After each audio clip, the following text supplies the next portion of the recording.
Hello whiskey lovers, and welcome to another one of Mark's Whiskey Ramblings, coming to you from Ghent, from the St. Peter's Abbey. Well, the Lindores Abbey is actually on my bucket list, but I have not yet been there, so yeah, maybe later. But that's why I selected this abbey as the background for this whiskey rambling, because I would like to talk to you about two very special releases from the Lindores Abbey distillery.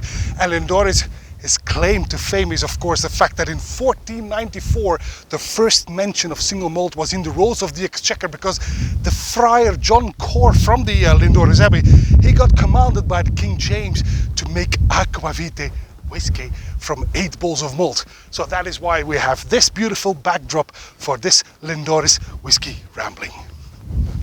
What I will try today are two exclusive casks from Lindores, and on the one hand we've got the exclusive cask Bourbon, and this is a bourbon cask 408 from 2018, yielded 290 bottles, and this is bottled at, don't be afraid, 60.2% ABV. So that's why I also brought a little bottle of water. Next to that I will be trying that very other cask type, which is of course a sherry butt. Now, as you are probably aware, a sherry butt is much bigger than a bourbon cask, and that explains why this sherry butt yielded no less than 720 bottles. There you go. Completely different color, of course, because a sherry butt, well, no need to draw a picture there. Beautiful dark color, and this one is bottled at 59.1%. So they're like 0.9% apart. Still very high in alcohol, of course, but that's because they are only 3 years old. And that's the one I would like to try today, the bourbon cask versus the sherry cask. Two types of casks that they use for their Lindores single malt, but in this case, two single casks that were bottled for Win, Whiskey Export Netherlands, which is the importer in mainland Europe. Let's give these two a go, and we will start with the bourbon cask at 60.2% on the nose.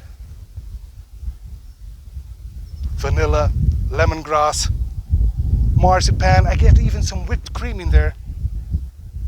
Some brown banana, camphor, and a bit of earthy notes. Quite lovely, and typical DNA of Lindores bourbon is present here. The sherry cask then at 59.1%, much darker, as I said, on the nose.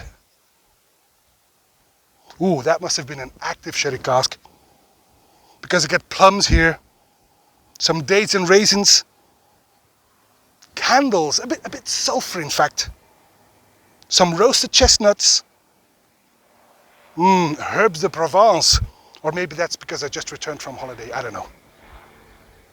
It's slightly acidic, and I think this could in fact profit from a bit of water. We'll give that a go in a second, but first we'll try it neat. 60.2, so we have to approach this with a little bit of respect on the palate.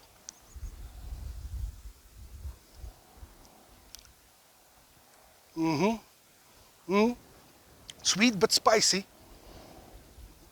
It's a bit new making, in fact. I get some white grapefruit now for a slight bitterness, maybe even chestnuts. It's rather simple, to be honest, but not unpleasant. The sherry cask then on the palate.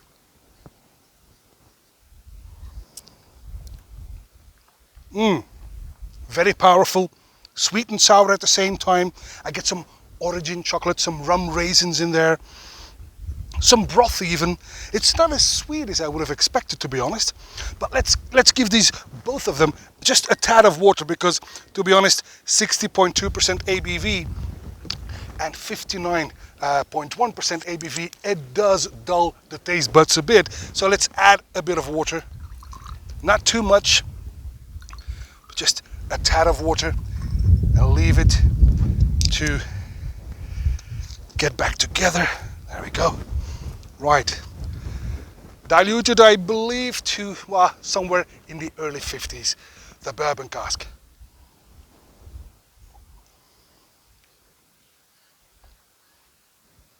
Still vanilla and lemongrass, marzipan, brown banana. Water changes little, but on the finish, well, this finish is rather long, intensely spicy, and slightly drying. The sherry cask diluted.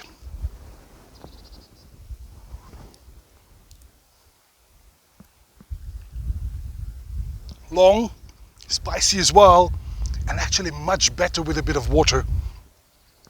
Very long finish indeed. Slightly spicy, but much better than without water. So I'm not entirely sure. Well, yes, I am. They wanted to bottle this at cask strength to show you what it does to their spirit. But I do believe that the bourbon cask is better off without water, while the sherry cask is better off with water. And that's it. And that's all for this Whiskey Rambling. And I hope to see you at one of Mark's Whiskey Ramblings real soon from the beautiful St. Peter's Abbey in the heart of Ghent, the historical city of Ghent in Belgium. I hope to see you at one of Mark's Whiskey Ramblings real soon. And until then, may the malt be with you. Bye-bye.